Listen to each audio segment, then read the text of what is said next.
ನಿಮ್ಮ ಮನೆ ಮನೆ ಬಾಗಿಲಿಗೂ ನ್ಯೂಸ್ 18 ಬಂದಿದೆ. ನಿಮ್ಮ ಸಮಸ್ಯೆಗಳನ್ನು ಕೇಳೋದಕ್ಕೆ, ನಿಮ್ಮ ಸಮಸ್ಯೆಗಳಿಗೆ ಧ್ವನಿಯಾಗೋದಕ್ಕೆ, ಸಂಬಂಧಪಟ್ಟಂತಹ ಅಧಿಕಾರಿಗಳಿಗೆ ನಿಮ್ಮ ಸಮಸ್ಯೆ ಏನು ಅನ್ನುವಂಥದ್ದನ್ನು ತಿಳಿಸೋದಕ್ಕೆ, ಈ ಮೂಲಕವಾಗಿ ನಿಮ್ಮ ಊರಿಗೆ ಆಗಬೇಕಾದಂತಹ ಅಭಿವೃದ್ಧಿ ಹಾಗೂ ಬೆಳವಣಿಗೆಯನ್ನು ಕಾಣುವಂಥ ನಿಟ್ಟಿನಲ್ಲಿ ನಾವು ಬಂದಿದ್ದೀವಿ. ಇದುವೇ ಇವತ್ತಿನ ವಿಶೇಷ, ನಮ್ಮೂರಲ್ಲಿ ನ್ಯೂಸ್ 18.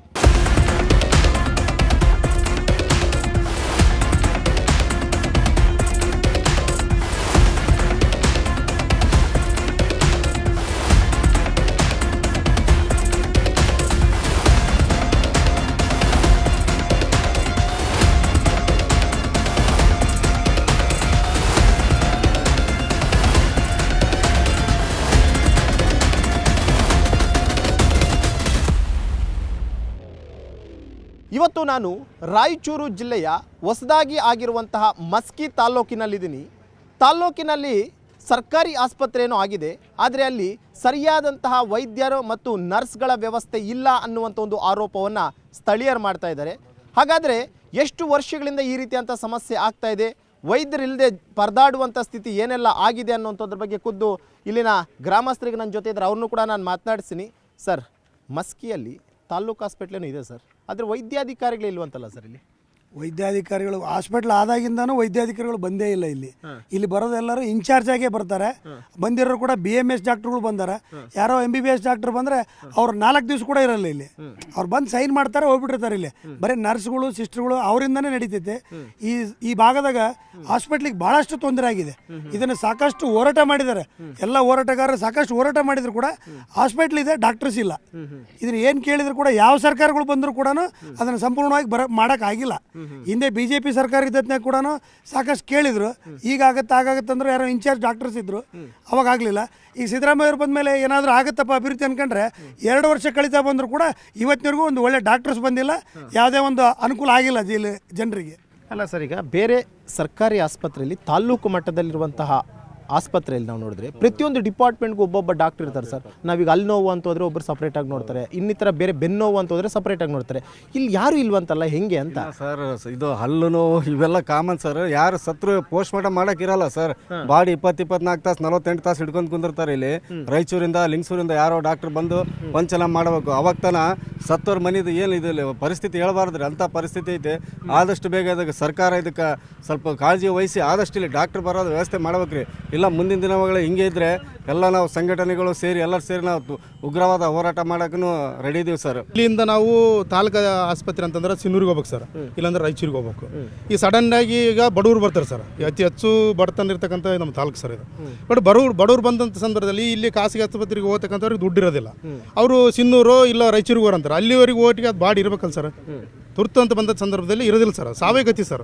ಬಡವರಿಗೆ ಇಲ್ಲಿ ಆಸ್ಪತ್ರೆ ಇದ್ರೂ ಇಲ್ದಾರ್ದಂಗ ಇಲ್ಲಿ ಇದು ಕಾಣ ಸರ್. ಮುಖ್ಯ ಏನಂತಂದ್ರೆ ರಾಜಕಾರಣಿಗಳ ಒಂದು ಇಸಾ ತಗ್ಸಿ ಇಲ್ಲಿ ಖಾಸಗಿ ಆಸ್ಪತ್ರೆ ಜೊತೆಗಡೆ ರಾಜಕಾರಣಿಗಳು ಶಾಮೀಲಾಗಿ ಇಲ್ಲಿ ಒಬ್ಬ ಅಧಿಕಾರಿಗಳ ತಾಲೂಕು ಅಧಿಕಾರಿಗಳ ತರಕ ಅವರು ಹಿಂದೇಟ್ ಆಗ್ತಾರೆ ಸರ್. ಈಗ ಖಾಸಗಿ ಆಸ್ಪತ್ರೆಯಲ್ಲಿ ಎಷ್ಟು ಜನ ಡಾಕ್ಟರ್ ಇದ್ದಾರೆ ಸರ್ ನಿಮ್ಮ ಪ್ರಕಾರ? ಸರ್ ಡಾಕ್ಟ್ರೇ ಇಲ್ಲ ಸರ್, ಡಾಕ್ಟರ್ ಇಲ್ಲಿ ಇದ್ರಲ್ಲ.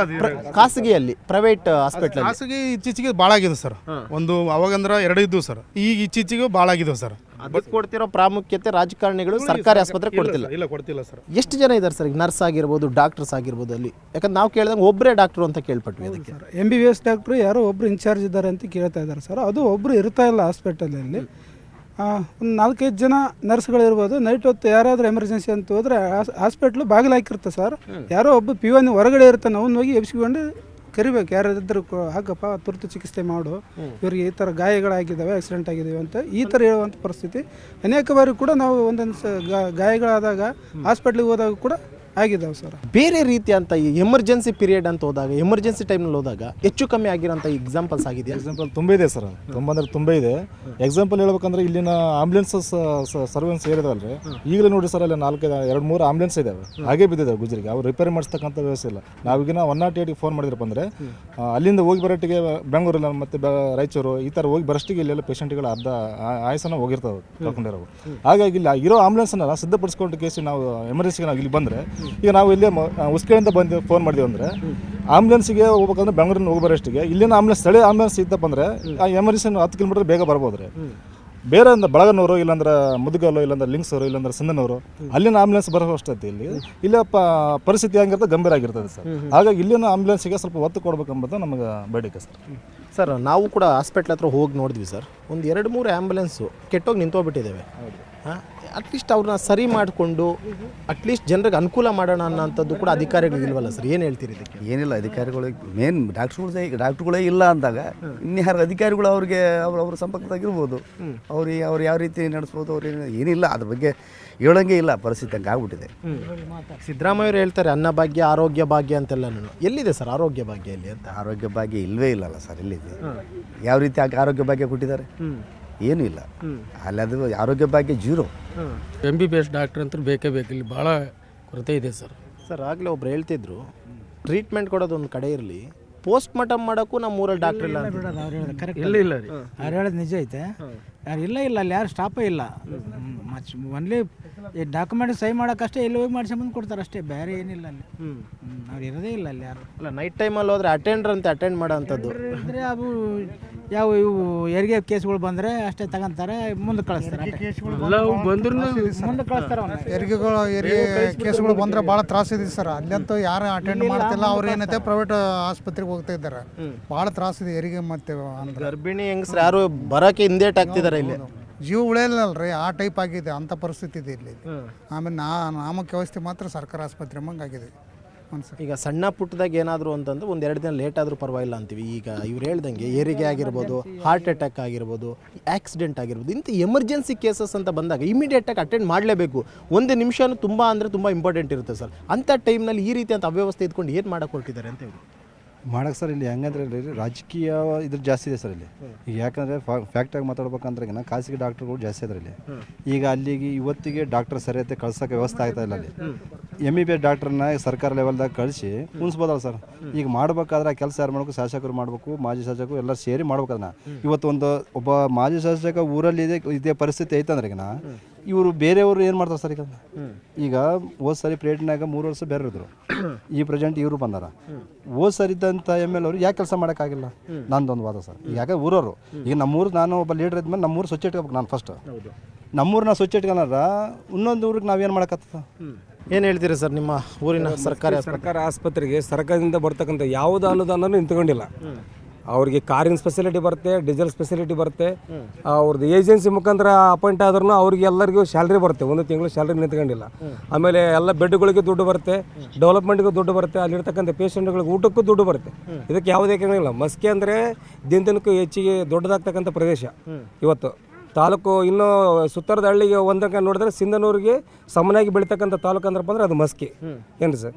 ಆಮೇಲೆ ಇಲ್ಲಿ ಇರ್ತಕ್ಕಂಥ ಖಾಸಗಿ ಆಸ್ಪತ್ರೆಗಳು ಇಂದ ಇವತ್ತು ನಮ್ಮ ಮಸ್ಕಿ ಆಸ್ಪತ್ರೆ ಡೆವಲಪ್ಮೆಂಟ್ ಆಗ್ತಿಲ್ಲ ಅಂತ ನನಗೆ. ಯಾಕಂದರೆ ಮಸ್ಕಿ ಡೆವಲಪ್ಮೆಂಟ್ಗೆ ಒಳ್ಳೆ ಹಾಸ್ಪಿಟ್ಲ್ ಡಾಕ್ಟ್ರುಗಳು, MBBS ಡಾಕ್ಟ್ರುಗಳ, ಮಕ್ಕಳ specialist, skin specialist, dental specialist ಎಲ್ಲ ಹಾಕಿದರೆ ಖಾಸಗಿ ಆಸ್ಪತ್ರೆಗಳೆಲ್ಲ ಅವ್ರಿಗೆ ತಮ್ಮ ಬಿಸ್ನೆಸ್ಗೆ ತೊಂದರೆ ಆಗುತ್ತೆ. ಹಂಗಂತೇಳಿ ಕೆಲವೊಂದು ಕಾರಣದ ಕೈಗಳು, ರಾಜಕೀಯ ವ್ಯಕ್ತಿಗಳು ಅಂತ ಹೇಳೋದಲ್ಲ, ಕೆಲವೊಂದು ಕಾರಣದ ಕೈಗಳು ಇದೊಂದು ಬಿಸ್ನೆಸ್ ಆಗಿಬಿಟ್ಟಿದೆ. ಇವತ್ತು ಎಲ್ಲ ಸ್ಪೆಷಲಿಟಿಗಳು ಸರ್ಕಾರಿ ಆಸ್ಪತ್ರೆಗೆ ಕೊಟ್ಟರಪ್ಪ ಅಂದರೆ ಇವತ್ತೆಲ್ಲ ಸಂಘಟನೆಗಳು ಹೋರಾಟ ಮಾಡಿದ್ದಾವೆ. ಸಂಘಟನೆ ಸಚಿವರಿಗೂ ಮನವಿ ಪತ್ರ ಕೊಟ್ಟರೆ, ಶಾಸಕರು ಕೊಟ್ಟರೆ, ಅವಾಗವಾಗ ಧರಣಿಗಳು ಆಗ್ತಾ ಇರ್ತಾವೆ. ಅವಾಗ ಮಹಿಳೆಯರು ಅಲ್ಲಿ ಸಾವನ್ನು ಅಪ್ತಾನೆ ಇರ್ತಾರೆ, ಚಿಕ್ಕ ಮಕ್ಕಳು ಸಾವನ್ನು ಅಪ್ತಾ ಇರ್ತಾರೆ. ಅದರ ರೆಸ್ಪಾನ್ಸಿಬಿಲಿಟಿ ನಾವು ಏನು ಮಾಡ್ತೀವಿ? ಡಾಕ್ಟ್ರುಗಳ ಮೇಲೆ ಹಾಕ್ತೀವಿ. ಇದಕ್ಕೆ ಮೂಲ ಕಾರಣ ಖಾಸಗಿ ಆಸ್ಪತ್ರೆಗಳು ಏನು ಮಾಡ್ತಾ ಇದ್ದಾವೆ ಅಂತಂದರೆ ಒಂದು ದಂಧೆ ಮಾಡ್ಕೊಂಡ್ಬಿಟ್ಟಿದ್ದಾವೆ. ಇಲ್ಲಿ ಯಾವುದೇ ಒಬ್ಬ ಡಾಕ್ಟ್ರುಗಳು ಬರ್ತಾರೆ ಅಂದರೆ ಅವ್ರನ್ನ ಬೇಗನೆ ಎತ್ತಂಗಡಿ ಮಾಡ್ತಕ್ಕಂಥ ಕೆಲಸ ಮಾಡ್ತಾರೆ, ಇಲ್ಲಾಂದ್ರೆ ಆ ಡಾಕ್ಟ್ರುಗಳು ತಪ್ಪು ಹಿಡಿಯುವಂಥ ಕೆಲಸ ಮಾಡ್ತಾರೆ. ಇಲ್ಲ, ಸರ್ಕಾರ ಏನು ಮಾಡ್ತಿದೆ ಅಂತ ಆಯಿತು. ಖಾಸಗಿ ಆಸ್ಪತ್ರೆಯವರು ಅವರು ಕೆಲಸಗಳವ್ರು ಮಾಡ್ತಾರೆ, ಸರ್ಕಾರದವ್ರು ಏನು ಮಾಡ್ತಿದ್ದಾರೆ? ಇದರಲ್ಲಿ ಮೇನ್ ಹೇಳ್ಬೇಕಂದ್ರೆ ಡಿಸ್ಟ್ರಿಕ್ಟ್ ಹೆಲ್ತ್ ಇನ್ಸ್ಪೆಕ್ಟರ್ ಅಂತ ಯಾರು ಇರ್ತಾರೆ, ಡಿಸ್ಟ್ರಿಕ್ಟ್ ಹಾಸ್ಪಿಟಲ್ ಡಾಕ್ಟರ್ ಅಂದರೆ DHO ಅಂತಾರೆ ಅವರಿಗೆ. ಅವ್ರು ಏನು ಮಾಡ್ತಾರೆ? ಅವ್ರಿಲ್ಲಿ ಸರಿಯಾಗಿ ಚೆಕಿಂಗ್ ಬರ್ತಾಯಿಲ್ಲ, ಇನ್ಸ್ಪೆಕ್ಷನ್ ಬರ್ತಾಯಿಲ್ಲ. ಇಲ್ಲಿ ಹಳ್ಳಿಗಳಲ್ಲಿ ಏನು ಸಮಸ್ಯೆ ಆಗಿದೆ, ಈ ಹಾಸ್ಪಿಟ್ಲಲ್ಲಿ ಏನು ಪ್ರಾಬ್ಲಮ್ ಇದೆ ಅಂತ ಬರ್ತಾಯಿಲ್ಲ. ಅವ್ರಿಗೆ ವಿಷಯ ಗೊತ್ತಿದೆ. ಇದು ಹೆಂಗಿದೆ ಅಂದ್ರಪ್ಪ ಅಂದರೆ THO ಅಂದರೆ ಹೇಳೋ ಅವಶ್ಯಕತೆ ಇಲ್ಲ. ಅವ್ರ ಕೆಲಸ ಏನು ಮಾಡ್ಬೇಕಂದ್ರೆ ಅವ್ರ ಕೆಲಸ ಮಾಡಲೇಬೇಕು, ಅದು ಮಾಡಬೇಕು. ಅವರಿಲ್ಲಿ THO ತಮ್ಮ ಕೆಲಸ ಮಾಡ್ತಿಲ್ಲ, DHO ತಮ್ಮ ಕೆಲಸ ಮಾಡ್ತಿಲ್ಲ, ಡಿಸ್ಟ್ರಿಕ್ಟ್ ಹೆಲ್ತ್ ಆಫೀಸರ್ನ ತಮ್ಮ ಕೆಲಸ ಮಾಡ್ತಿಲ್ಲ. ಈ THOನು ಏನು ಮಾಡ್ತಿಲ್ಲ. ನಾಮ ಮಾತ್ರಕ್ಕೆ ಬರೋದು, ಯಾವಾಗ ಒಂದು ಮೀಟಿಂಗ್ ಮಾಡೋದು, ಅವ್ರನ್ನ ಆಶಾ ವರ್ಕರ್ನ ಯಾರೋ ಒಂದು ಅಂಗನವಾಡಿ ಕೇಂದ್ರ ಟೀಚರ್ಗಳು ಕರೆಯೋದು, ಏಜೆನ್ಸಿ ಸ್ಟಾಫ್ ನರ್ಸ್ಗಳು ಕರೆಯೋದು, ತಗೊಂಡು ಮೀಟಿಂಗ್ ಮಾಡ್ಕೊಳ್ಳೋದು, ಆಯ್ತು ಎಲ್ಲ ಚೆನ್ನಾಗಿದೆ ಅಂತ ಹೋಗಿಬಿಡೋದು. DHO ಆಗಿರ್ಬೋದು, DHO ಆಗಿರ್ಬೋದು, ಯಾರೂ ಬರೋದಿಲ್ಲ, ಇನ್ಸ್ಪೆಕ್ಷನ್ ಮಾಡೋದಿಲ್ಲ ಅಂತ ಹೇಳ್ಬಿಟ್ಟು. ಏನಕ್ಕೆ ಬರ್ತಿಲ್ಲ ಅಂತ ಸರ್? ಹೈದರಾಬಾದ್ ಕರ್ನಾಟಕ ಅಂದರೆ ಹಿಂದುಳಿದ ಪ್ರದೇಶ ಅಂತ ಅಣೆಪಟ್ಟ ಕಟ್ಟಿಬಿಟ್ರ. ಇಲ್ಲಿ ವಿದ್ಯೆ ಕಮ್ಮಿ, ನಮಗೆ ಎಲ್ಲ ದುಡ್ಕೊಂಡು ತಿನ್ನೋರು. ಬರ್ತಾರೆ ನೋಡ್ತಾರೆ ಹೋಗ್ತಾರೆ, ಯಾರೋ ಹಕ್ಕು ಕೇಳ್ಬೇಕಂಬರ್ ಸಹಿತಿಲ್ಲ. ಅಷ್ಟು ಜನ ಮುಗ್ಧರದಾರ ನಮ್ಮ ಭಾಗದಾಗ. ಇದನ್ನು ಅರ್ಥ ಮಾಡ್ಕೊಂತಿಲ್ಲ. ವಿಧಾನಸೌಧ ಕುಂತವ್ರು ಈ ಪರಿಸ್ಥಿತಿಯನ್ನು ಅರ್ಥ ಮಾಡ್ಕೊಂತಿಲ್ಲ. ಏನಿದ್ರು ಬೆಂಗಳೂರಿಗಿರಲಿ, ಗುಲ್ಬರ್ಗಿರಲಿ, ಬೆಳಗಾವಿಗಿರಲಿ ಅಂತಾರೆ. ಇಂಥ ನಮ್ಮ ಹಿಂದುಳಿದ ಪ್ರದೇಶವಾದಂಥ ಒಂದು ಮಸ್ಕಿ ತಾಲೂಕಾಗಿ ಇಷ್ಟು ವರ್ಷಗಳಾದರೂ ಕೂಡ ಒಬ್ಬ ಡಾಕ್ಟ್ರ್ ಸಮಸ್ಯೆ ನಾವಿನ್ನೂ ಚರ್ಚೆ ಮಾಡ್ತೀವಿ ಅಂದರೆ, ಮತ್ತು ನಮ್ಗೆ ಇನ್ನೂ ಫೆಸಿಲಿಟಿಗಳು ತಗೋಬೇಕಂದ್ರೆ ಇನ್ನು ನಮ್ಮ ಮಕ್ಕಳ ಕಾಲಕ್ಕೆ ಸಹಿತ ಸಿಗೋದಿಲ್ಲ ಅದು. ಇಂಥ ಪರಿಸ್ಥಿತಿ ಐತೆ. ಇದನ್ನು ಅರ್ಥನೂ ಮಾಡ್ಕೊಳಂಗಿಲ್ಲ, ಯಾವ ಸರ್ಕಾರಗಳು ಅರ್ಥ ಮಾಡ್ಕೊಳಂಗಿಲ್ಲ. ಅವ್ರು ತಿಳ್ಕೊಬೇಕು, ಇವು ಹಿಂದುಳಿದ ಪ್ರದೇಶ ಐತೆ, ಇಷ್ಟು ಜನಸಂಖ್ಯೆ ಐತೆ, ಇಲ್ಲೆಲ್ಲ ಬಡ ಜನರೇ ಇರೋಂಥದ್ದು. ಒಂದು ಒಳ್ಳೆ ಆಸ್ಪತ್ರೆ, ಒಂದು ನಮಗೆ ಇನ್ನೂ ಇವತ್ತಿನವರೆಗೂ ಆರೋಗ್ಯಕ್ಕೆ ಸಿಗೋಕ್ಕಾಗವಲ್ತಂದ್ರೆ, ಮತ್ತು ನಾವು ಸ್ವತಂತ್ರ ಬಂದು ಇಷ್ಟು ವರ್ಷ ಆದರೂ ಕೂಡ ಅಲ್ಲೇ ಇದ್ದೀವಿ. ನಾವಿನ್ನೂ ನಮ್ಮನ್ನ ಇನ್ನೂ ಮೇಲೆತ್ತಕ್ಕೆ ತಯಾರಿಲ್ಲ. ಅನ್ನೋದು ಮೂಲಭೂತ ಸೌಕರ್ಯ ಅದು ಒಂದು. ಹೌದು, ಆ ಮೂಲಭೂತ ಸೌಕರ್ಯ ಕೊಡೋಕ್ಕೆ ತಯಾರಿಲ್ಲ ಯಾರು. ಎಷ್ಟೋ ಜನ ಸತ್ತು ಹೋಗ್ಯಾರ ಸರ್. ನಿಜವಾಗ್ಲೂ ಏನಾದರೂ ಆಕ್ಸಿಡೆಂಟ್ ಆದರೆ, ಇನ್ನೊಂದಾದರೆ ಆ ಪರಿಸ್ಥಿತಿ ನೋಡೋಂಗಿಲ್ಲ. ಅವಸರಕ್ಕೆ ಡಾಕ್ಟ್ರೇ ಇರೋಂಗಿಲ್ಲ. ಫೋನ್ ಮಾಡಿ ಕರೆಸಿ ಹೋಗ್ಬೇಕು ಅವ್ರನ್ನ. ಎಲ್ಲೋ ಇರ್ತಾರೆ ಡಾಕ್ಟ್ರುಗಳು. ಅವ್ನು ಆಕ್ಸಿಡೆಂಟ್ ಆಗಿರ್ತೈತೆ, ಇಲ್ಲ ಲಿಂಗ್ಸೂರ್ಗೆ ಹೋಗ್ಬಿಟ್ರಂತಾರೆ, ಇಲ್ಲ ಸಿಂಧೂರ್ಗೆ ಹೋಗ್ರಂತಾರೆ. ಅದೊಂದು ಸಲೀಸಾಗ್ಬಿಡುತ್ತೆ ಅವ್ರಿಗೆ. ಮಸ್ಕಿ ಆಸ್ಪತ್ರೆ ನಾಮಕವಾಸ್ತೆ ಆಸ್ಪತ್ರೆ, ನಾಮಕವಾಸ್ತೆ ಆಸ್ಪತ್ರೆ. ಅಲ್ಲಿ ಏನೂ ಇಲ್ಲ, ನಿಮ್ಗೆ ಅಲ್ಲಿ ಏನು ಫೆಸಿಲಿಟಿ ಇಲ್ಲ. ನೀವು ಹೋಗಿ ನೋಡಿ ಬರ್ಬೋದು. ಯಜಮಾನ್ರೆ, ನೀವು ಹೋಗಿದ್ರ ಹಾಸ್ಪಿಟ್ಲಿಗೆ ಯಾವತ್ತು? ನಾವು ಹೋಗಿವ್ರಿ. ಹೆಂಗಿದೆ ಹಾಸ್ಪಿಟ್ಲ್? ಸ್ವಲ್ಪ ಆಸ್ಪತ್ರೆ ಎಸ್ಟಿಮೇಟ್ ಕಡಿಮೆ ಐತಿ. ಎಸ್ಟಿಮೇಟ್ ಕಡಿಮೆ ಇಲ್ಲ. ಡಾಕ್ಟರ್ ಎಲ್ಲ ಇದ್ರ? ಇಲ್ರಿ, ಇದ್ದಿಲ್ಲ. ಹೋಗಿ ನಾವು ಒಂದು ಅರ್ಧ ಗಂಟೆ ತಾಸು ಕುಂತ ಮ್ಯಾಕ ಬರ್ತಾರ. ಅರ್ಧ ಗಂಟೆ ಒಳಗೆ ಜೀವ ಅದ. ಯಾರು ಹೊಣೆ? ಯಾರು ಹೊಣೆ? ನಮ್ಮ ನಾವು ಸಾಯ್ಬೇಕು. ಅವ್ರ ಜೀವ ಆರೋಗ್ಯ ಕೆಡ್ಸ್ಕೊಂಡಿರೋದು ನೀವು ಹೋಗಿದ್ದೀರಾ? ಹೋಗಿದ್ರಿ. ಏನು ಹೇಳ್ತೀರಾ ಹೋಗ್ಲಿ ಅಧಿಕಾರಿಗಳಿಗೆ? ಏನ್ರಿ ಏನು ಅಧಿಕಾರಿಗಳಿಗೆ ಏನು ಹೇಳ್ತೀರಾ? ಅದಕ್ಕೆ ನಮ್ಮ ಸಮಸ್ಯೆ ಇಲ್ಲ, ನಾವು ಅಧಿಕಾರಿ ಕೇಳಲ್ಲ. ಅವ್ರು ನಮ್ಮ ಬಂದೇ ಆಗಿ ಇವತ್ತು ನೀವು ಬಂದು ಕೇಳಿ ಅವಳು ನಿಮ್ಗೆ ಏನು ರೀ ಯಜಮಾನ್ರ ಆಸ್ಪತ್ರೆ ಏನಂತ ನಮ್ಮ ಯಾರು ಕೇಳಿಲ್ಲ. ಇವತ್ತು ಫಸ್ಟ್ ನೀವು ಕೇಳಿದೆ. ನನಗೆ 64 ವರ್ಷ, ಇವತ್ತು ನೀವು ಫಸ್ಟ್ ಕೇಳಿದೆ. ಬಟ್ ಯಾರೂ ಕೇಳಿಲ್ಲ ನಮ್ಮ, ಇವತ್ತು ಫಸ್ಟ್. ಹೇಳಿ ಸರ್, ನೀವು ನೋಡಿದ್ರೆ ನಿಮ್ಮ ಹಾಸ್ಪಿಟಲ್ ಹೆಂಗಿದೆ? ಏನು ಸಮಸ್ಯೆ ಆಗಿದೆ ಸರ್ ನಿಮಗೆ? ಸಮಸ್ಯೆ ಏನಂದ್ರೆ, ಈಗ ಹೆರಿಗೆದೊಂದು ಸಮಸ್ಯೆ ಐತೆ ನಮಗೆ. ಹೆರಿಗೆ ಡಾಕ್ಟ್ರ್ ಇಲ್ಲ ಸರಿಯಾಗಿದೆ. ಆಸ್ಪತ್ರೆ ಅಂತ ಇವು ಖಾಸಗಿ ಆಸ್ಪತ್ರೆಗಳಿಗೆ ಮಾತ್ರ ಲಾಭ ಐತೆ. ಅವ್ರು ಏನಕ್ಕೂ ಅವ್ರು ಏನು ಮಾಡ್ತಾರೆ, ಅದಾಗೈತೆ ಕೂಸು ಇದಾಗೈತೆ ಅಂತೇಳಿ ನಮ್ಗೆ ಭಯ ಉಡಿಸಿ 50,000 ಗಟ್ಟಲೆ ರೊಕ್ಕ ತಿಂದ್ಬಿಡ್ತಾರೆ ಅಂತ. ಇಲ್ಲಿ ಈಗ ಸರ್ಕಾರಿ ದವಾಖಾನೆ ಕರೆಕ್ಟಾಗಿ ಹೆರಿಗೆ ಮಾಡೋಂಥ ಒಂದು ಡಾಕ್ಟ್ರುಗಳು ಇದ್ದರೆ ಇಲ್ಲ. ಸಮಸ್ಯೆ ಹಿಂಗಾಗಿ ಹೋಗ್ಬೇಕಂದ್ರೆ, ಗರ್ಭಿಣಿಯರು ಹೋಗ್ಬೇಕಂದ್ರೆ ಅದಕ್ಕೊಂಥರ ಅನ್ನಕ್ಕೆ ಬಡವ್ರಿಗೆ ತೊಂದರೆ ಐತಿ. ಅನ್ನಕ್ಕೆ ಅದೆಲ್ಲ ಲಾಭ ಐತಿ. ಅವ್ರಿಗೆ ಎಲ್ಲ ಡಿಸ್ಕಲೆಕ್ಷನ್ ಇದೇವ್ರೆಲ್ಲ ಎಲ್ಲರಿಗೆ, ಅಧಿಕಾರಿಗಳಿಗೆ, ಇವರಿಗೆ ಓಸಕ್ಕೆ ಎಲ್ಲರಿಗೆ ಲಂಚ ಅವತಾರ ಐತೆ. ಅದಕ್ಕೆ ಹಿಂಗಾಗಿ ನಮ್ಮ ತಾಲೂಕು ಆದ ಉಪಯೋಗ ಇಲ್ಲ, ಇದು ಇನ್ನು ಜಿಲ್ಲಾದ ಉಪಯೋಗ ಆಗಲ್ಲ. ನೋಡಿ ಸರ್, ಅವ್ರು ವಯಸ್ಸಾದವ್ರು ಹೇಳ್ತಿದ್ದಾರೆ, ಅವ್ರವ್ರ ಕನೆಕ್ಷನ್ಸ್ ಏನಿರ್ತೋ ಗೊತ್ತಿಲ್ಲ, ಬಲಿಪಶುಗಳಾಗ್ತೀರಾ ಅಂತದ್ದು ಕೊನೆಗೆ ನಾವು ಅಂತ ಹೇಳ್ತಿದ್ದಾರೆ ಸರ್. ನಾವೇ ಸರ್ ಬಡವ್ರು ಆಗೋದು. ಮತ್ತು ಅವ್ರಿಗೆ ತಾತರು ಹೇಳ್ದಂಗೆ ಕರೆಕ್ಟ್ ಹಂಗಿದೆ ಸರ್. ಇವತ್ತಿಗೆ ಏನು ಫೆಸಿಲಿಟಿ ಅದಾಗಿಲ್ಲ ಸರ್. ಡಾಕ್ಟ್ರ್ ಒಂದು ಬಡವ್ರ ಪೂರ, ಮತ್ತು ಈ ಬಡವ್ರ ಸರಾಗೆ ಅದು ಗೌರ್ಮೆಂಟ್ ಹಾಸ್ಪಿಟಲ್ ಇರೋದು. ಇದ್ದವ್ರಿಗೆ ಅಂತ ಅಲ್ಲ ಸರ್, ಈ ಬಡವರಿಗೆ ಪೂರ ಅನ್ಯಾಯ ಆಗ್ತದೆ, ಅಥವಾ ಸಾವಿಗೆ ಒಳಗಾಗ್ತದೆ ಸರ್. ಏನು ಗೊತ್ತಾ, ಈಗ ಪ್ರೆಗ್ನೆಂಟ್ ಆಗಿರೋ ಅಂಥವ್ರು 9 ತಿಂಗಳು ವೆಯ್ಟ್ ಮಾಡ್ತಾರೆ ಡೆಲಿವರಿಗೆ ಅಂತ ಹೇಳ್ಬಿಟ್ಟು. ಯಾವ ಕ್ಷಣದಲ್ಲಿ ಏನಾಗುತ್ತೋ ಗೊತ್ತಿಲ್ಲ ಅವ್ರಿಗೆ. ಒಂದು ಸಣ್ಣ ಪೇನ್ ಬಂದರೆ ಹಾಸ್ಪಿಟ್ಲ್ಗೆ ಓಡೋಗ್ತಾರೆ. ಅಂಥದ್ರಲ್ಲಿ ಹೆರಿಗೆ ಮಾಡೋಕ್ಕೆ ಡಾಕ್ಟ್ರ್ ಇಲ್ವಂತಲ್ಲ ಇಲ್ಲಿ ಅಂತ? ಇಲ್ಲ ಸರ್, ಅದ್ರ ಮೇಲೆ ನಿಜ ಸರ್. ಇಲ್ಲೇ ಇಲ್ಲ, ತೊಂದರೆಯಲ್ಲಿ ಭಾಳ ಒಳಗಾಗ್ತದೆ ಸರ್. ಗರ್ಭಿಣಿ ಮಕ್ಕಳು ಭಾರಿ ನೋವಲ್ಲಿ ಪೂರ ಭಾಳ ತ್ರಾಸ ಸಮಸ್ಯೆ ಹೆರಿಗೆದಲ್ಲ ಸರ್. ನೀವೇನು ಕ್ವಶನ್ ಮಾಡಿದ್ರಲ್ಲ, ಈಗ ನಾರ್ಮಲ್ ಡೆಲಿವರಿ ಅಂದರೆ ಬಡವರು ಬಂದು ಓಕೆ ರೀ. ಈಗ ಎಲ್ಲ ಕಡೆ ಸಿಜರಿನ್ ಒಂದು ಇದಾಗ್ಬಿಟ್ಟೆ ಸರ್. ನಾರ್ಮಲ್ ಡೆಲಿವರಿ ಮಸ್ಕಾಗಿ ನಾವು ನೋಡೇ ಇಲ್ಲ ಅನ್ಸುತ್ತೆ. ಎಲ್ಲಿ ಹೋದ್ರೆ 50,000 60,000. ಪ್ರೈವೇಟ್ ಹಾಸ್ಪಿಟ್ಲ್ಗೆ ಹೋದ್ರು ಸಿಜರಿನ್ ಮಾಡ್ಬಿಡ್ತಾರ. ಈ ಗೌರ್ಮೆಂಟ್ ಹಾಸ್ಪಿಟ್ಲ್ ಇದ್ರೆ ನಾವು ಹೋಗಿ ಕೇಳಬಹುದು, ನಾರ್ಮಲ್ ಮಾಡ್ರಿ ಅಂತ ಹೇಳ್ಬೋದು. ಅಲ್ಲಿ ಹೇಳಕ್ಕಿಲ್ಲ ಸರ್. ಏನೋ ಒಂದು ಅನ್ಸ್ಬಿಡ್ತಾರೆ. ಮಾಡ್ತಾರೆ ಬಿಲ್ಲು ಸರ್ 40,000 ರಿಂದ 50,000 ಮಿನಿಮಮ್. ಪ್ರೈವೇಟ್ನಲ್ಲಿ 50,000. ಬಡವ್ರು ಏನು ಮಾಡ್ಬೇಕು ಹೇಳ್ರಿ? ನಾರ್ಮಲ್ ಡೆಲಿವರಿ ಆದ್ರೆ ಅವ್ರು ಈಗ ನೋಡ್ರಿ, ಮೊದಲಿನ ಕಾಲದಾಗ ಎಲ್ಲ ನಾರ್ಮಲ್ ಡೆಲಿವರಿ ಆಗ್ತಿದ್ವು ರೀ. ಇತ್ತೀಚೆಗೆ ನಾರ್ಮಲ್ ಡೆಲಿವರಿ ಏನಿಲ್ಲ. ನಿಮ್ಮ ಮಸ್ಕಿಯಲ್ಲಿ ನಾರ್ಮಲ್ ಡೆಲಿವರಿ ಅನ್ನೋದೇ ಇಲ್ಲ. ಇಲ್ಲ ಸರ್, ಎಲ್ಲ ಹಾಸ್ಪಿಟ್ಲಲ್ಲಿ ಸಿಜರಿನ ಸರ್. ಎಲ್ಲ ಅದೊಂದು ಉದ್ಯೋಗ ಆಗ್ಬಿಟ್ಟೆ ಸರ್ ಇಲ್ಲಿ. ಅಲ್ಲ, ಈಗ ಇನ್ನೊಂದೇನು ಗೊತ್ತಾ, ಈಗ ಎಲೆಕ್ಷನ್ಗೆ ಅಂತ ಓಟ್ ಕೇಳಕ್ಕೆ ಪ್ರತಿ ಮನೆಗೂ ಬರ್ತಾರೆ. ಓಟ್ ಹಾಕಿರಿ, ಗೆಲ್ಸ್ರಿ, ನನ್ನ ಸಮಸ್ಯೆ ಬಗೆಹರಿಸ್ತೀನಿ. ಹಾಗೆ ಆ ಟೈಮ್ನಲ್ಲಿ ಸಮಸ್ಯೆ ಅನ್ನೋಂಥದ್ದನ್ನು ಹೇಳಿದ್ದೀರಾ ಅವ್ರಿಗೆ? ಎಲ್ಲ ಗೊತ್ತಿದೆ ಸರ್. ಎಲ್ಲ ಶಾಸಕರಿಗೆ ಗೊತ್ತಿದೆ, ಎಲ್ಲರಿಗೆ ಸರ್ಕಾರಕ್ಕೆ ಗೊತ್ತಿದೆ ಸರ್ ಇದು. ಬಟ್ ಇಲ್ಲಿ ಒಂದು ಮಸ್ಕಿಯಾಗ ಒಂದು ಸಮಸ್ಯೆ ಅದು ಏನು ಈಗ ಒಬ್ರು ಹೇಳಿದ್ರಲ್ಲ, ಅದೊಂದು ನಮ್ಮ ಸರ್ಕಾರದವರು ಅದು ಆದಷ್ಟು ಬೇಗ ಒಂದು ಜಗತ್ ಸಮಸ್ಯೆ ಬಗೆಹರಿಸಿದ್ರೆ ಹಾಸ್ಪಿಟ್ಲ್ ಅದು 100 ಬೆಡ್ಡಿಂದ ಏನು ಆಗಿದೆ ಅದು ಓಪನಿಂಗ್ ಆದರೆ ಅಟ್ಮೋಸ್ಟ್ ಡಾಕ್ಟ್ರ್ ಬರ್ಬೋದು. ಆದಷ್ಟು ಅದನ್ನು ಫಸ್ಟ್ ಆಫ್ ಆಲ್ ಘನ ಸರ್ಕಾರದವರು ಅದನ್ನೊಂದು ಓಪನಿಂಗ್ ಮಾಡಿ ಅದು ಕಾರ್ಯರೂಪಕ್ಕೆ ತಂದರೆ ಸ್ವಲ್ಪ ಅನುಕೂಲ ಆಗ್ಬೋದು ಸರ್ ಮುಂದೆ. ಯಾರು ಸರ್ MLA? ಸರ್ 6 ಬಸ್ಸು ಓಡತ್ತರು ಹೇಳೋರು. ಅವ್ರಿಗೆ ಅಟ್ಲೀಸ್ಟ್ ಗಮನಕ್ಕಿದೆಯಾ ಸರ್? ಇದೆ ಸರ್, ಅವ್ರ ಗಮನಕ್ಕಿದೆ. ಅವ್ರು ಬಂದಾಗ ಕೂಡ ಪ್ರಯತ್ನ ಕೂಡ ಮಾಡ್ತಾ ಇದ್ದಾರೆ ಸರ್. ಈ ಸಂಬಂಧಪಟ್ಟಂಗೆ ಜಾಗದ ಸಮಸ್ಯೆ ಆಯಿತು. ಪ್ರಾಥಮಿಕ ಆರೋಗ್ಯ ಕೇಂದ್ರ ಇದ್ದದ್ದು ಸಮುದಾಯ ಕೇಂದ್ರವಾಗಿ ಮೇಲ್ದರ್ಜೆಗೆ ಏರ್ಪಡಿತ್ತು. ಆ ನಂತರ ಅದಕ್ಕೆ ಸ್ಟೇ ಮತ್ತು ಜಾಗದವರು ಏನು ದೇಣಿಗೆ ಕೊಟ್ಟವರು ಕೂಡ ಅದು ಬಾಡಿಗೆಗೆ ತಗೊಳ್ಳಿ ಸರ್. ಅಟ್ಲೀಸ್ಟ್ ಬಿಲ್ಡಿಂಗ್ಗೆ ಕಟ್ಟೋರ್ಗು ಬಾಡಿಗೆಗೆ ತಗೊಳ್ಬೋದಲ್ಲ. ಗೌರ್ಮೆಂಟ್ ಎಂತೆಂಥ ಆಫೀಸ್ಗಳಿಗೋ ಬಾಡಿಗೆ ಕಟ್ತಿದೆ. ಒಂದು ಸರ್ಕಾರಿ ಆಸ್ಪತ್ರೆಗೆ ಬಾಡಿಗೆ ಕಟ್ಟಕ್ಕೆ ದುಡ್ಡಿಲ್ವಾ ಸರ್ ಗೌರ್ಮೆಂಟ್ ಹತ್ರ? ಹೌದು ಸರ್, ಕಟ್ಟಬೇಕು ಸರ್. ಆರೋಗ್ಯದ ದೃಷ್ಟಿಯಿಂದ ಮೂಲಭೂತ ಸೌಕರ್ಯ ಇವ್ರು ಕೊಡಲೇಬೇಕು. ಒಂದು ವೇಳೆ ನನ್ನ ಪ್ರಕಾರ ವೈಯಕ್ತಿಕವಾಗಿ ಒಂದು ವೇಳೆ ವಿಸಿಟ್ ಮಾಡಿದರೆ ಅಲ್ಲಿ ಸಮಸ್ಯೆ ಅಂತ ಅವ್ರ ಕಣ್ಣಿಗೆ ಬಿದ್ದರೆ ಅಟ್ಲೀಸ್ಟ್ ಒಂದು 25 to 50% ಆದರೂ ಸಾಲ್ವ್ ಮಾಡುವಂಥ ಪ್ರಯತ್ನಗಳು ಮಾಡ್ತಾರೆ, ಮಾನವೀಯತೆ ಇರುವಂಥ ವ್ಯಕ್ತಿಗಳಾದರೆ. ಸರ್, ಇವಾಗ ಏನಿದೆ ಅಂದರೆ ನಮ್ಮ ಮಸ್ಕಿ ಸರ್ಕಾರಿ ಆಸ್ಪತ್ರೆ ಡೆವಲಪ್ಮೆಂಟ್ ಆಗಬೇಕು, 4 ಜನರ ಆರೋಗ್ಯ ಚೆನ್ನಾಗಿರಬೇಕು, ಬಡವರು ಬದುಕಬೇಕಂತಂದರೆ ಇಲ್ಲಿ ಪರ್ಮನೆಂಟ್, ಟೆಂಪ್ರರಿ ಡಾಕ್ಟರ್ಗಳು ಬೇಕಾಗಿಲ್ಲ, ಪರ್ಮನೆಂಟ್ ಡಾಕ್ಟರ್ಗಳು ಹಾಕಬೇಕು. ಪರ್ಮನೆಂಟ್ ಡಾಕ್ಟರ್ಗಳು ಹಾಕ್ಬೇಕಂದ್ರೆ ಪಬ್ಲಿಕ್ ಹಾಕೋಕ್ಕಾಗಲ್ಲ, ಚುನಾಯಿತ ಸದಸ್ಯರು ಹಾಕಬೇಕು, ಡಿ ಸಿ ಅವರು ರೆಫರ್ ಮಾಡಬೇಕು. ಈ ಥರ ಸಮಸ್ಯೆ ಇದೆ ಅಂತ ಡಿ ಸಿ ಅವರು ಆದರೂ ಬಂದು ವಿಸಿಟ್ ಕೊಡಬೇಕು. ಒಂದು ತಮ್ಮ ಮುಖಾಂತರ ಬೇಡ್ಕೊಳ್ತೀವಿ. ಜಿಲ್ಲಾಧಿಕಾರಿಗಳ ಮುಖಾಂತರ ಏನು ಬೇಡ್ಕೊಳ್ತೀವಿ ಅಂದರೆ ಇಲ್ಲಿ ಭಾಳಷ್ಟು ಜನ ಬಡವರು ಇದ್ದಾರೆ.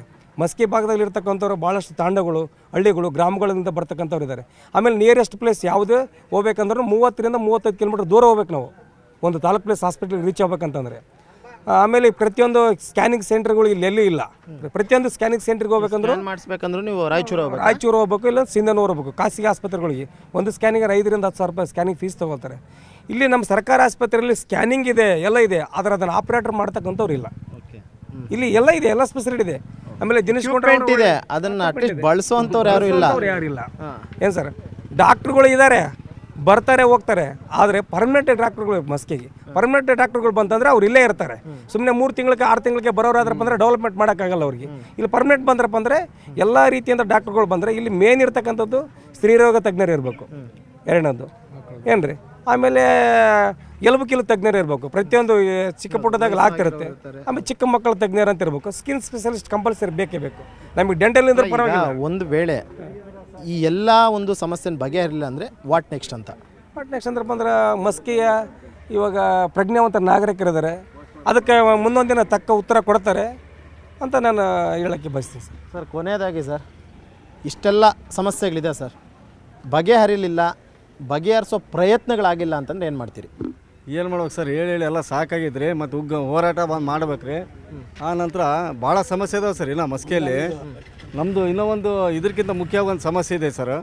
ಅದು ಮಾನ್ಯ ಘನ ಸರ್ಕಾರಕ್ಕೆ ಹೇಳಲ್ಲ ಬಯಸ್ತೇನೆ ಅಂದರೆ, ನಮ್ಮದು ಒಂದು ಮಸ್ಕಿ ಪಟ್ಟಣದ 23ನೇ ವಾರ್ಡ್ನಲ್ಲಿ 286 ಕುಟುಂಬಗಳು ಇದಾವೆ ಸರ್.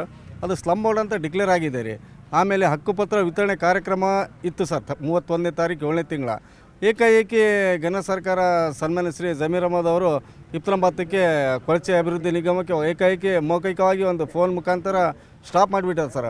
ಅದು ಕಾರ್ಡ್ ಸಹ ಪ್ರಿಂಟ್ ಆಗಿ ಘನ ಸರ್ಕಾರದಿಂದ ಹಕ್ಕುಪತ್ರ ವಿತರಣೆ ಮಾಡೋದು ಸರ್. ಡೇಟ್ ಈ ನಿಮ್ಮ ಇದ್ರ ಕ್ಯಾಮ್ರಾ ಮುಖಕ್ಕೆ ತೋರ್ಸೋಕೆ ಇದು ನೋಡ್ರಿ, ಘನ ಸರ್ಕಾರದಿಂದ ಕಾರ್ಡ್ ಸಹ ಪ್ರಿಂಟ್ ಆಗಿದ್ದು ಸರ್. ಇಲ್ಲಿ ದಲಿತರು ಮುಸ್ಲಿಮರು ಅಲ್ಪಸಂಖ್ಯಾತರು ಕಾರ್ಯಕ್ರಮ ಮುಂದೂಡಿದ್ದಾರೆ. ಅದು ಇದು ಅಂದರೆ ನೀವು ಹೇಳ್ತೀರಾ ಅಂಥದ್ದು ಸರ್ಕಾರದಿಂದ ಏನೇ ಅನುದಾನ ಆಗಿರ್ಬೋದು, ಏನೇ ಇದ್ರೂ ಕೂಡ ನಮ್ಮ ತಾಲ್ಲೂಕಿಗೆ ಬರ್ತಿಲ್ಲ ಅನ್ನೋಂಥದ್ದು. ಅದು ಅನುಕೂಲ ಅದು ವಕ್ಫ್ ಮಂಡಳಿ ಇಲ್ಲ ಸರ್. ಟ್ರಿಬ್ಯುನಲ್ನಲ್ಲಿ ಪಾಸ್ ಆಗಿದೆ, ಹೈಕೋರ್ಟ್ನಲ್ಲಿ ಆರ್ಡರ್ ಆಗಿದೆ ಸರ್ ಅದು. ಆಮೇಲೆ ಪಾಣಿಯಲ್ಲಿ ಸ್ಲಮ್ ಬೋರ್ಡ್ ಅಂತ ಬಂದಿದೆ. ಆದರೂ ಯಾಕೆ ಸ್ಟಾಪ್ ಮಾಡಿದರು? ಡಿ ಸಿ ಅವರಾಯಿತು, ನಮ್ಗೆ ಇಲ್ಲಿ ಶಾಸಕರು ಸ್ವಲ್ಪ ಇದಕ್ಕೆ ಮುತುವರ್ಜಿ ವಹಿಸಿ ಇದು ಏನಂತೇಳಿ ನಮ್ಮ ಜನರಿಗೆ ಸ್ವಲ್ಪ ಒಂದು ಅನುಕೂಲ ಮಾಡಿಕೊಡ್ಬೇಕಂತೇಳಿ. ಓಕೆ, ಕೂಡ ಅಷ್ಟೇ ಯಾರೂ ಇಲ್ಲ, ಬೇರೆ ಕಡೆ ಡೈವರ್ಟ್ ಮಾಡ್ತಾರೆ ಹೊರತು ಅಟ್ಲೀಸ್ಟ್ ಅದಕ್ಕೊಂದು ಪರಿಹಾರ ಏನು ಅನ್ನೋಂಥದ್ದು ಮಾಡೋಕ್ಕೆ ಯಾರೂ ಇಲ್ಲ. ಮುಂದಿನ ದಿನಗಳಲ್ಲಿ ಮಸ್ಕಿ ತಾಲೂಕು ಆಸ್ಪತ್ರೆಗೆ ಏನಾದರೂ ವೈದ್ಯಾಧಿಕಾರಿಗಳನ್ನಾಗಿರ್ಬೋದು, ಸ್ಟಾಫ್ನಾಗಿರ್ಬೋದು ನೇಮಕ ಮಾಡಿಲ್ಲ ಅಂತಂದರೆ ಉಗ್ರವಾದಂಥ ಹೋರಾಟವನ್ನು 30 ರಿಂದ 40 ಸಾವಿರ ಜನ ಮಾಡ್ತೀವಿ ಅನ್ನೋಂಥ ಒಂದು ಎಚ್ಚರಿಕೆ ಸಂದೇಶವನ್ನು ಸರ್ಕಾರಕ್ಕೆ ಕೊಡ್ತಿದ್ದಾರೆ. ಇದು ಈ ಒಂದು ಊರಿನ ಸಮಸ್ಯೆ. ನಾಳೆ ಮತ್ತೊಂದು ಊರಿನ ಸಮಸ್ಯೆ ಮುಂದೆ ಬರ್ತೀವಿ. ಅಲ್ಲಿವರೆಗೂ ನೋಡ್ತಾ ಇರಿ News 18, ಜಾಲ ನಮ್ಮದು, ಬಲ ನಿಮ್ಮದು.